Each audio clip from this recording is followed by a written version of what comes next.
আজকে তোমাদের সাথে ভীষণ ইউনিক একটা রেসিপি শেয়ার করতে চলেছি।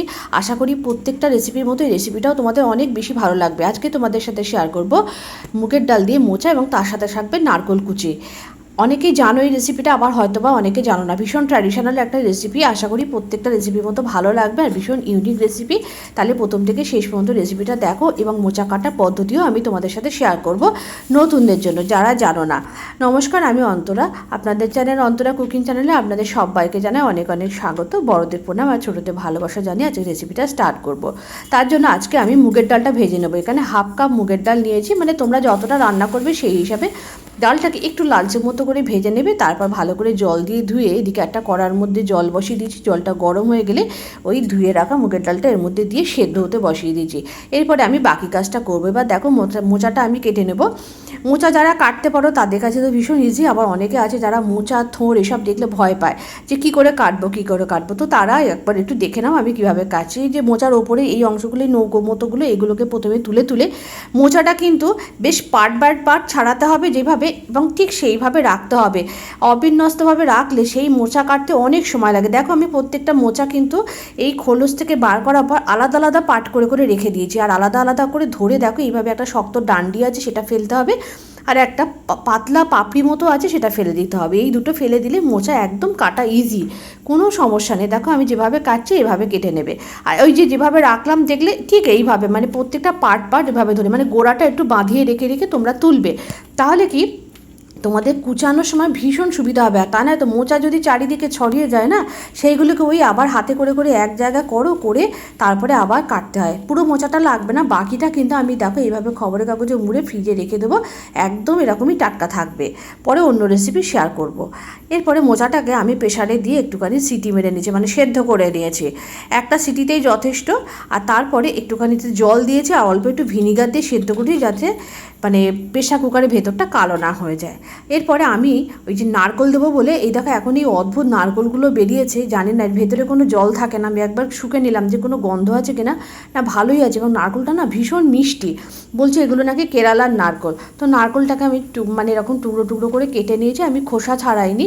আর এইভাবে কেটে নেওয়ার পর ছোট্ট ছোট্ট পিস পিস করে কেটে নিয়েছি।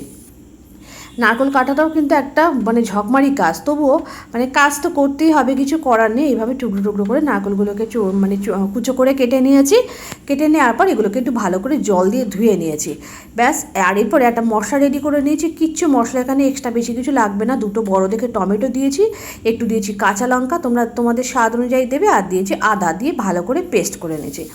এরপরে কড়াইতে দিয়ে দিয়েছি সর্ষের তেল ভালো করে গরম হয়ে গেলে প্রথমেই আমি ওই নারকেলগুলো, মানে কুচো করা নারকেলগুলো বেশ লাল লাল করে ভেজে নিয়েছি। ভেজে তুলে নেওয়ার পর ওই তেলের মধ্যেই আমি একবারে গোটা শুকনো লঙ্কা, একটা তেজপাতা মাঝখান থেকে চিড়ে দিয়েছি, আর দিয়েছি একটু গোটা গরম মশলা। এখানে আছে একটু ছোটো এলাচ, দারচিনি আর একটু লং দিয়ে, আর তারপরে গোটা জিরে দিয়ে ভালো করে একটু ফোড়নটা করে নেওয়ার পর এরপরে যে মশলার পেস্টটা করে রেখেছি সেই মশলার পেস্টটা দিয়ে দিয়েছি। দিয়ে ভালো করে মশলাটাকে কষিয়ে নিতে হবে, যেন টমেটো আদার কাঁচা গন্ধটা একেবারে না থাকে। দেখো বেশ ভালো করে কষানো হয়ে গেছে। এরপর একটু মিক্সি জার ধোয়া জলটা দিয়ে দিয়েছি, ভালো করে কষিয়ে নিয়েছি। তারপরে দিয়ে দিয়েছি একেবারে ডালে যতটা লাগবে স্বাদ অনুযায়ী লবণ, আর দিয়ে দিয়েছি হলুদ, দিয়ে ভালো করে মশলার সাথে খুব ভালো করে কষিয়ে নিয়েছি। এরপরে ভেজে রাখা নারকেলের কুচিগুলো দিয়ে দিয়েছি, আর সেদ্ধ করে রাখা মোচাটা সেদ্ধ করার পর আমি একটুখানি হাত দিয়ে কিন্তু চটকে নিয়েছি, সেটা আর দেখাইনি। তারপরে মোচাটাকে ভালো করে রান্না করতে হবে, যেন মোচাটা বেশ ভালো করে মাখা মাখা হয়ে যায়। দেখো অনেকটা শুকনো হয়ে এসছে, তার মানে মোচাটা রান্না হয়ে এসছে। এদিকে ডালটাও সেদ্ধ হয়ে গেছে, ডালটা গরম, ডালটা আমি এবার মোচার মধ্যে ঢেলে দিয়েছি। ডালটা কিন্তু একদম পাতলা হবে না, বেশ ঘন ঘন হবে, খেতে ভালো লাগবে।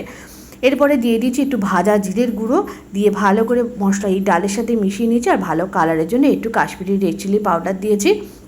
যখন বেশ ডালটা ফুটে গেছে তখন এর মধ্যে টেস্ট ব্যালেন্সের জন্য চিনি দিয়েছি। একটু মিষ্টি মিষ্টি না হলে কিন্তু এই ডালটা একেবারেই ভালো লাগবে না খেতে।